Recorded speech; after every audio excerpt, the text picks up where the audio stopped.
আপনি যদি একজন ইন্টারন্যাশনাল স্টুডেন্ট হন তাহলে সাধারণ নিয়ম অনুযায়ী সপ্তাহে সর্বোচ্চ 28 ঘন্টা কাজ করার অনুমতি থাকে। অনেকেই এখানেই সবচেয়ে বড় ভুল করে। তারা ভাবে যত বেশি কাজ করব তত বেশি টাকা পাবো, কিন্তু ভিসার রুল ভাঙলে সেই টাকা কোনো কাজেই আসবে না। এখন আসি আসল টাকার হিসাবে। জাপানের সব জায়গায় আওয়ারলি ওয়েজ এক নয়। টোকিও, কানাগাওয়া, ওসাকায়ের মতো বড় শহরে অনেক পার্ট টাইম জব 1 ঘন্টায় 1200 থেকে 1500 ইয়েন বা তারও বেশি পাওয়া যায়। কিন্তু নাইট শিফট, লজিস্টিক্স, ওয়্যারহাউস বা ফ্যাক্টরিতে আওয়ারলি ওয়েজ আরও বেশি হতে পারে। ধরুন আপনি ঘন্টায় 1300 ইয়েন পাচ্ছেন। আজ আপনি 6 ঘন্টা কাজ করলেন, আজকের ইনকাম হলো 7800 ইয়েন।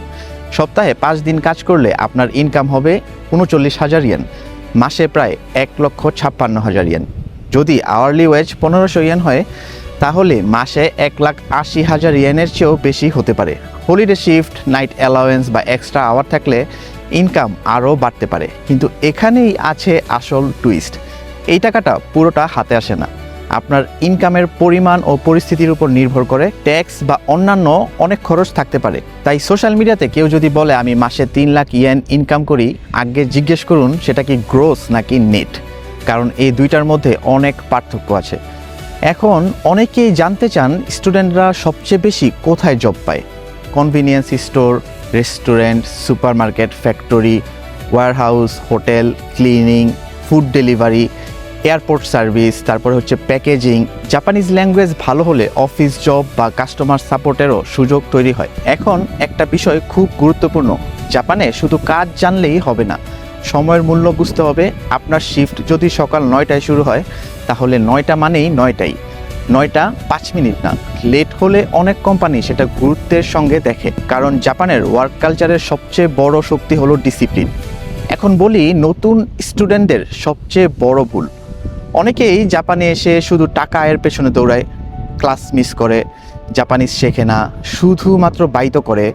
1 বছর পর বুঝতে পারে টাকা জমেছে ঠিকই, কিন্তু স্কিল বাড়েনি। তারপর ফুল টাইম জব যখন খুঁজতে গিয়ে সমস্যায় পড়ে, তখন বুঝে যে কি ভুল করেছি। কারণ কোম্পানি শুধু আপনার ইনকাম দেখে না, আপনার জাপানিজ স্কিল, কমিউনিকেশন, অ্যাটিটিউড আর এক্সপিরিয়েন্সও দেখে। তাই স্মার্ট স্টুডেন্ট সবসময় ব্যালেন্স করে, দিনে পড়াশোনা করে, সময় মতো পার্ট টাইম জব করে, বাকি সময়ে জাপানিজ প্র্যাকটিস করে। এই ফর্মুলাটাই ভবিষ্যতে ভালো কোম্পানিতে জব পেতে সাহায্য করে।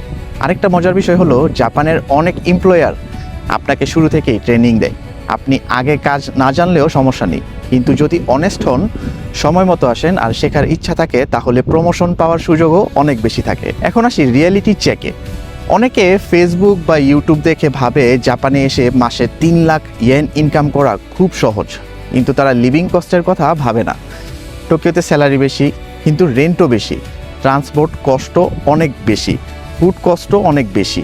আবার ছোট শহরে স্যালারি কিছুটা কম, কিন্তু লিভিং কস্টও অনেক কম। তাই শুধু ইনকাম দেখে সিদ্ধান্ত নেবেন না, ইনকাম আর এক্সপেন্স দুইটাই একসাথে হিসাব করবেন, তাহলেই বুঝবেন আসল সেভিংস কত।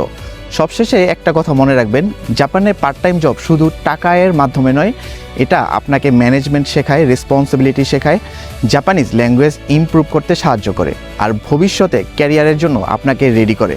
তাই শুধু কত ইয়েন ইনকাম করবেন সেটা ভাববেন না, ভাবুন এই জব আপনার ফিউচারকে কতটা স্ট্রং করেছে। কমেন্ট করে জানান আপনি জাপানে এলে কোন পার্ট টাইম জব করতে সবচেয়ে বেশি আগ্রহী। আর জাপানের student life, job, visa, income এবং বাস্তব অভিজ্ঞতার এমন নিয়মিত ভিডিও দেখতে চাইলে নিওনিস্ট রাকিব পেজকে এখনই ফলো দিয়ে রাখুন। সবাই ভালো থাকবেন। আমি নিওনিস্ট রাকিব, জাপানের টোকিও থেকে। আসসালামু আলাইকুম।